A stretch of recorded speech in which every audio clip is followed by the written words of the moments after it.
Heroes and villains. Ben turned sideways, edging through the narrow space that was left in the hall. No other sound here but his breathing, the blood rushing in his ears, and the lazy drone of flies. Everything else deadened by the boxes and piles surrounding it.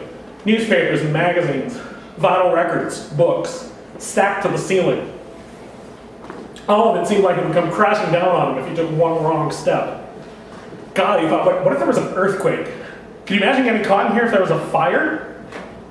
He told himself to just keep breathing. Not that he wanted to breathe in here.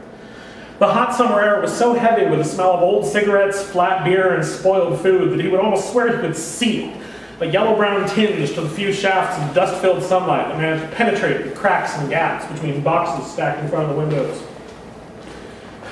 Please tell me all of these are bagged and boarded, he whispered to no one. Bagged at least, or we'll never get the smell out. He found more long boxes. No way he could reach all the way to the top of the stack, but struggling, he managed to get one of them loose from the pile and drop it to the floor, swearing and manhandling boxes above so they wouldn't topple over onto him. Panting, he kneeled down to the floor and pulled the lid off the box. Bagged, yes, some of them boarded. He pulled out a small stack of comics and started flipping through them. No order to it, no system at all. A dime a dozen variant cover image comics from the 90s dumped in the same box with a few Golden Age titles he'd only ever seen pictures of on websites. Gary was going to have a coronary when he saw all this. When he'd sent them out here to appraise the collection, he didn't know it was this big. No way to tell how many boxes were in the whole house. Dozens easily, maybe hundreds? Enough to make the Mile High collection look like a spinner rack at a Barnes & Noble. Have you seen this? Said the excited voice behind him. For Christ's sakes, Paulie, keep your voice down, Ben Stage whispered harshly, turning, or we'll never talk her into a good price for all of this. Okay, yeah, I know, but have you seen this? Paulie repeated a little more quietly. She's got Dark Justice #1. First goddamn printing, look! He thrust the comic at Ben. It was nowhere near mint condition. Fine or very good, at least. But not worth hundreds. But $50 at least. That's pre-Comics Code Authority. They had like breaking bad guys' necks and shit like that, Paulie said. So awesome. I am the stroke of midnight. I am the spirit of vengeance. I am Dark Justice. Ben laughed. Yeah, it's cool, but here, put it in this. He dumped one of the image comics out of its sleeve and carefully took the comic from Paulie. Where did you find it? Are there more? Tons more. Show me, Ben said, and followed him through the crooked house.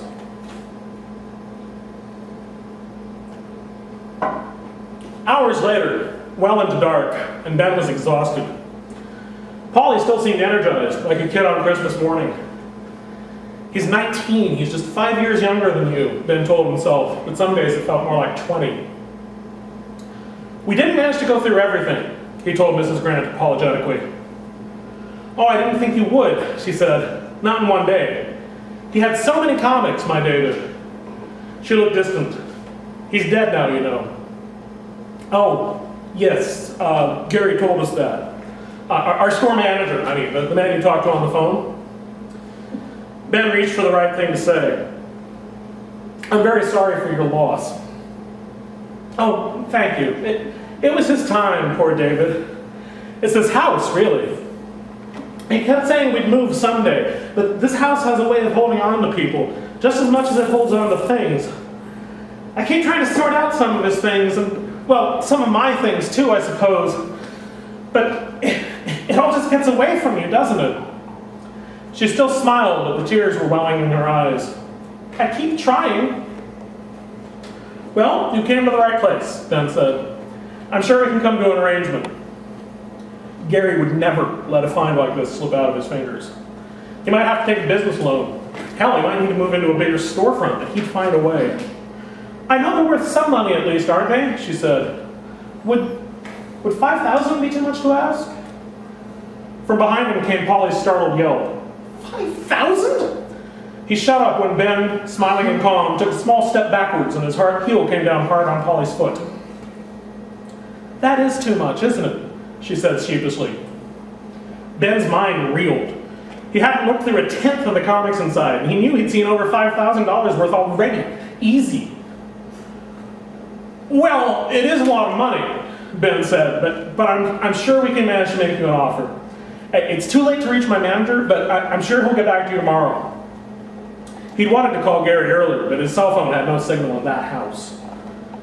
He's had a sudden horrible thought. Have you talked to anyone else about these? Are there any other offers on the table? Oh, no one else. Are there even any other comic book stores in town? No, I don't think so, Ben said, thinking of at least half a dozen.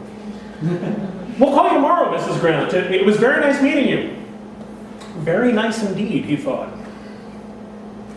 Polly did not shut up the whole way back to the bus stop. Ben mostly nodded and grunted in response. He just kept staring off at nothing. This was huge. Gary talked about giving them bonuses for handling this, but now? How big a bonus? A promotion?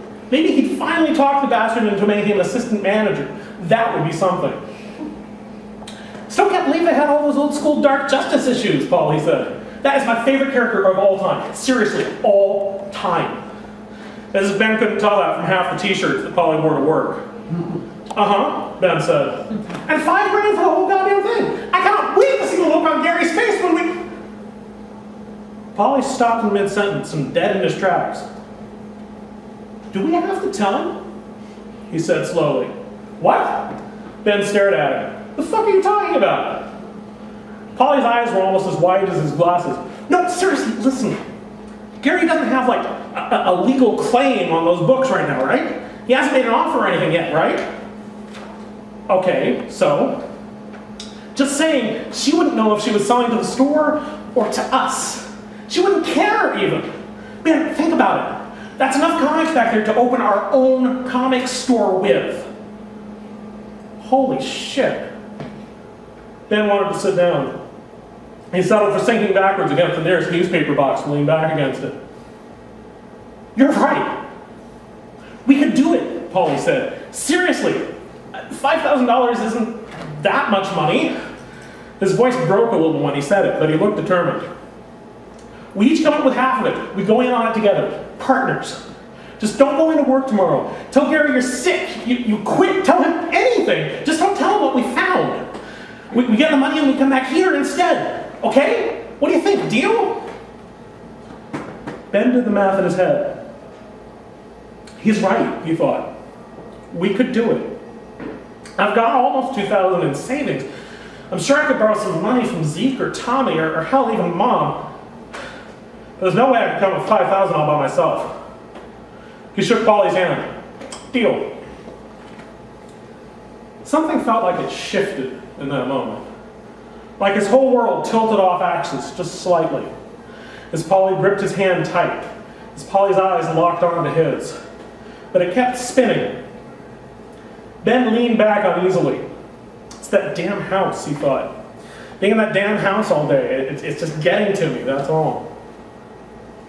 This is my bus, Polly said, looking past Ben's shoulder. I'll call you later, all right? I'll call you. Oh my God, this will be so awesome. He held up his hand for a high five, and Ben awkwardly managed one. I'll call you, Polly kept saying, and waving, grinning his head off as he ran for the bus. Ben unsteadily walked the rest of the distance to the bus stop. His own store. That was all he wanted since he was 9 years old. So much to think about. This would give him stock to open with, sure, but they'd have to come up with money for the space, they'd need a business license, insurance, a ton of paperwork and fees he probably didn't even know about, but this was the start. A new life. He sat down on the bus stop bench, dizzy with it all. He could get a better apartment. Maybe keep a girlfriend for more than 6 months. No more taking the bus. He could get his dad's old '89 Camaro up and running for the first time since it was his.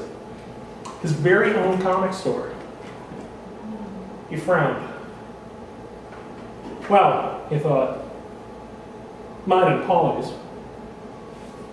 That didn't sound as good somehow. What the hell kind of business partner was Polly going to make anyway? He was just a kid, for God's sake. This is the first smart idea he'd ever had in his life. He still still played with the toys and action figures at Gary's store when he thought no one was looking. His voice would still almost break when he got too excited about something, which was all the damn time. Was this really something he could walk into a bank with and ask for a business loan? Would Paulie be able to make tough decisions, like when Gary had to fire Jordan for stealing shit? He shook his head, staring at the ground. He saw a rock near his foot and kicked it out into the street. If only he'd thought of it first. He could have kept the idea to himself. But no, he needed Paulie for this. There was no way he was going to be able to raise $5. He looked up suddenly. No way. Look, what about Paulie? They'd shook on it. They had a deal. He shook his head, disgusted. A deal? Come on, grow up. He pulled his cell phone out of his pocket, dialed a number. A store of his own. Hey, Zeke. Listen, sorry, I know it's getting late. You know you always said if I ever change my mind about selling the Camaro, I should call you first? Well, you still interested?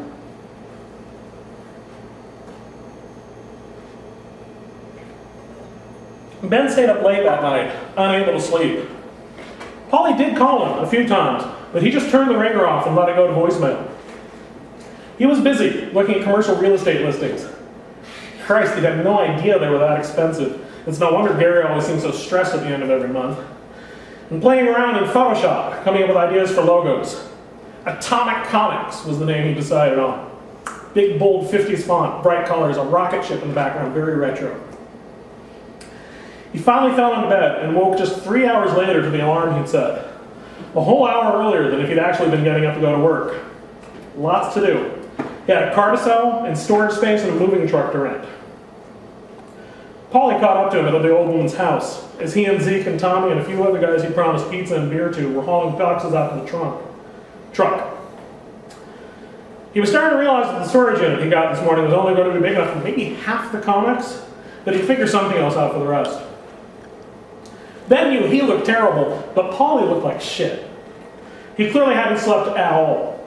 He looked kind of feverish and shaky. I got the money, he said, holding out what he had in his pocket. Ben glanced at it, a fancy floral print check, probably from the kid's mom. Ben grunted as he lifted the box he hauled up into the truck. Oh yeah? Cool, that's great. What's, Paulie looked around at all the activity, like a kid who picked up a rock and would stare at the bugs underneath. What's going on? Ben walked back toward the house. What does it look like? She's letting us take the comics before we even pay her? Ben sighed and stopped. No. I paid her already this afternoon. The whole $5,000. Oh. Paulie stared at the check in his hand. So, I pay you my half? I can change this. No. Look, Paulie, just go home, okay? The slow look of comprehension that dawned over Paulie's face was almost horrible to watch. Ben couldn't help thinking that it looked like the last panel of some old issue of Tales from the Crypt. You can't. This was my idea. You can't just... He stared at the check in his hand and looked up at Ben with wide, wild eyes. I got the money. I did. Do you know what I had to do? Do you know what I did? Just go home. I can't ever go home! Don't you see that? This is just... What? Unfair? Paulie shook his head. He looked deep into Ben's eyes, his hands balled into fists. Evil, Paulie said. And he sounded so serious when he said it that Ben wanted to laugh. But when he opened his mouth, the sound caught in his throat. He could only stand and watch, open-mouthed, as Paulie stormed off. Late that night, when his friends were still cracking jokes and trying to one-up each other with bullshit stories and jokes, as the last couple of pieces of pizza grew cold, Ben stood up without a word, stretched, and reached for his jacket. Hey man, you taking off? Tony said. Yeah, I'm going to cash out my tab. You guys want another pitcher of beer or anything? Tommy glanced around. No, I think we're good, he said. You okay? Tired. Long day, Zeke agreed. Damn long day. Thanks again, guys. To be honest, something was bothering him. Polly, of course. He hadn't been able to get the words out of his head all night. I can't ever go home. What the hell would that mean? What did that have to do with anything? I kept bugging him on the whole bus ride home. That and the look on Polly's face. And finally, as his bus had just passed by Polly's house, Ben swore under his breath and reached for the cord to ring the bell. He got off the bus and backtracked. Even though it was full-on dark out, the air was still hot and unpleasantly heavy and wet. He turned up the walkway to Polly's house. I can't ever go home, Polly was still saying in his head. And when he got close enough to the house, he saw that the front door was standing just slightly open, a couple of inches ajar. That didn't look right. Nobody leaves their door standing open like that. Leave, he told himself. Just turn around and leave and get on the next bus that comes and don't look back. Just call the police. And tell them what? That he was freaked out by a door? Hello? He said. And his own voice was so quiet, even he could hardly hear it. He reached an uneasy finger out to the doorbell and then let his arm drop back to his side. I'll call him, he thought finally, and dug the phone out of his pocket. Oh, that was right. He had all these voice messages from last night. Maybe he should listen to those before he talked to him again. He thumbed through the list, deleted the ones from Gary, realizing he never had called and made some excuse. He pressed play on the first message from Polly and held the phone up to his ear. Hey, it's me, Polly's voice told him. Still trying to figure out where the hell I'm going to come up with the money. I knew I had some savings bonds or something like that my grandparents gave me, but it's not enough. I looked up online and you have to wait for them to mature or something, and they're not hardly worth anything. Do you know if there's some way around that, maybe? Call me back. Next. Hey, it's Polly. I just talked to my grandpa to see if he knew how the bonds work and see if maybe he could loan me some more money. And he bitched at me about how those bonds were for college and I had to stop living in a dream world. He's awesome. Anyway, I'm going to buy the bullet and ask my mom if she can loan me the money. I'll call you back and let you know how that goes. Ben knew none of this was happening right now, but he almost felt like if he stared hard enough through the darkened windows, he'd be able to look back through time, see Polly pacing in his room. Next. Ben, listen, it's Polly. Can you call me back? I need you to talk to my mom for a minute. He could hear a woman's voice in the background, shouting and indistinct. Without even thinking about it, Ben reached up and gently pushed on the door, and it swayed quietly open under his touch. She keeps telling me this is stupid, and I just need you to talk to her for a minute. Tell her this is not stupid, and that we've got a legitimate investment opportunity here, and I need you to just, can you please just call me? Hang on. Rustling sounds and Polly's muffled shouting. Mom, I'm on the goddamn phone. Can you please just... More rustling and then Polly's clear, flat voice. I need to call you back. Ben had stepped inside the house, dreamlike, disconnected from this moment, riveted to the sounds of the night before.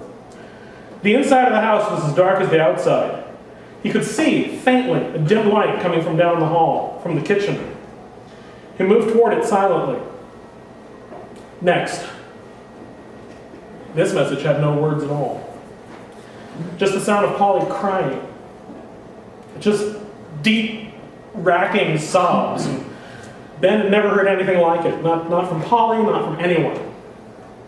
Barely even sounded like a person. At the end of it all, it sounded like Polly was trying to collect himself to say something, but instead he hung up. Ben was drifting along the corridor, drawn moth-like to the light, thinking to himself, what did you do? Polly, what did you do? And he steadied and guided himself by trailing the outstretched fingers of one hand along the wall, the orange peel texture cool and comforting under his fingertips. He looked at his phone, squinting against the harsh rectangle of light. One more message. He pressed next again. Ben? Can you pick up the phone? And can you please just call me back? He was still sobbing, not like before, but it was still hard to make out the words. Can you... I fucked up! God, Ben, this is bad. This is so bad. I can't tell you on the phone, but can you please just come over here? Right now? There was more, but Ben didn't hear it. He forgot his phone was in his hand. He was too busy staring at the open refrigerator in the dark kitchen, the broken glass and bent metal that had been its shelves, the broken condiment jars and how they'd all spilled into the pool of blood that was on the floor, under the body of a middle-aged woman that was sprawled in the middle of it all. Her head was... Ben had never seen... Blunt force trauma was the technical phrase that drifted through his head, with no single coherent thought to attach itself to. Ben stared, his mind a blank page, for one timeless moment. The next thing he knew, he bolted to the sink, just barely in time for all that pizza and beer to come back on him. When he finally stopped, he ran water in the sink, groped around, and found the switch for the garbage disposal. He stood there, gasping for breath, then wandered away from the sink, tap and disposal still running, forgotten. Oh, Polly.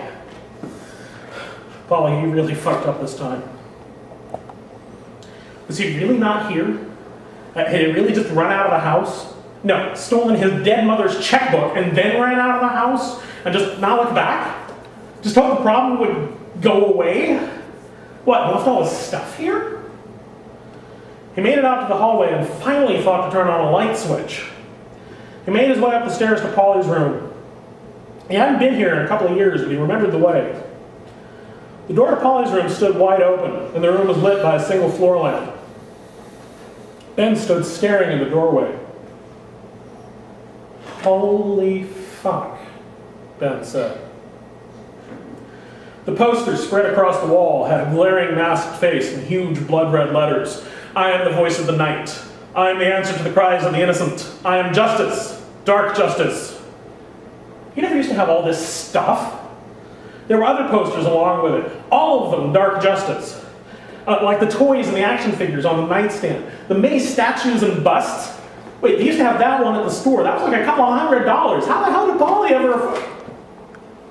You little shit, Ben whispered, stepping inside. He knew. All this stuff. This was what Gary had fired Jordan for stealing, but it hadn't been Jordan doing it. Polly's favorite character. Why hadn't Gary figured that out? He looked around wildly. He knew he had to get out of here. He'd half forgotten the body downstairs, singing all this, but his nerves were still screaming at him. But first he had to do something about all this. Get all this back to Gary. He spotted a cardboard box on the floor, full of magazines and mail, and he dumped it out on the bed and started gathering the toys and figures into it. And then the light in the room suddenly spun and shifted in a crazy arc, and Ben had just a second to wonder what the hell was happening before Polly swung the lamp like a baseball bat into the side of his head. The box fell out of his hand and crashed to the floor. He dropped to his knees, reaching up into his hair, fingers touching blood and broken glass. He barely had time to think Polly's name before his eyes fell shut, and he pitched forward onto the floor.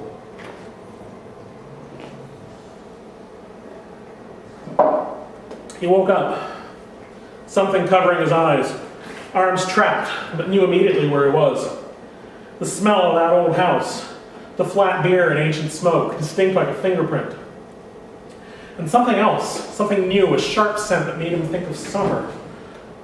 I am the spirit of vengeance, a voice said. Ben woke up a little more and pulled whatever was holding him. Plastic? Plastic wrapped, it felt like, wrapped around him, holding him to the chair. Bagged and boarded, he thought suddenly, and a strange little giggle escaped from somewhere loose deep inside him. I am the answer to the cries of the innocent. Polly? What the fuck, man? Get me out of this. The duct tape over his eyes was suddenly ripped away, stinging and harsh. He blinked in annoyance and looked up. I, the voice said, am dark justice. So it was. The cheap Halloween costume version, at least. Polly glared down at him through masked eyes, trying to stand in a way that made him look broader and taller. Fuck, really? Ben said thickly. You stand accused, Dark Justice said, of fraud, deception, betrayal, and now theft. He tried to keep his voice to a low and unconvincing growl. I have found you guilty. Your time has come to face justice. Polly, come on, knock it off. This shit is not funny. Dark Justice took a step backwards. You're mistaken. I am not. Polly tore the mask off in one frustrated gesture. Shit! You recognized my voice, didn't you? But why didn't I think of that? He smacked himself hard in the forehead with the heel of his hand. Stupid! Stupid! He looked around, pacing like a caged animal. Listen, I was just going to scare you, make you watch this shit burn. Burn? Ben's wide eyes darted around, and now he saw them. Empty cans of lighter fluid on top of boxes and boxes of comics. You crazy little... Wait a minute, where is Mrs. Grant? Oh, she's here, Polly said, giggling. She's here. She's part of this whole collection now. She's not going anywhere ever again. I made sure of that. Ben was pulling against the plastic wrap. It was stretching, loosening, and Polly hadn't bound his legs. Polly, listen, let's talk about this. Too late. He pulled the mask back on. I was just going to scare you, but now I can't let you go. I have to get away from here. I have to start over. I have to do this. I really have to do this. It's all I have left, but you know. I know? I know what? My secret identity. You can't tell anybody. He reached into a pocket of a cheap vinyl utility belt and pulled out a Zippo lighter. There are people like you everywhere, and I'm going to find them. Goodbye, Ben. He flipped it open, but Ben was up and out of his chair, pulling his arms free of the last shreds of plastic, and he dived full on at Polly and knocked him to the floor, landing on top of him. Ben kneeled on his breastbone, crushing the breath out of him. He hadn't thrown a punch in years, not since fights back on the playground, but it all came back to him. He pounded on Polly's face with both fists. Right, left, right. BAM! Ben shouted. Pow! How do you like your superhero bullshit now, huh? You crazy little shit! He grabbed the lighter and stood up, panting, and Polly wasn't moving, just lying there, breath coming in broken sobs. Ben looked around to see how bad the damage was. Bad. Polly had poured lighter fluid on every goddamn box. Decades of comics, treasure and trash alike, all ruined and worthless. Ben was so mad he couldn't see straight. He couldn't focus on anything. Swearing under his breath, he flipped open the lighter and brought it to life. Fight your way out of this, Dark Justice, he said, and tossed the lighter onto the nearest box and started edging sideways down the hall toward the exit. Or away from it. This was a dead end. Maybe there was more corridor on the other side of these boxes, maybe a wall, he couldn't tell. Which way had they come in? He backtracked, getting closer than he wanted to the flames that were already leaping and dancing, spreading to the yellowed wallpaper.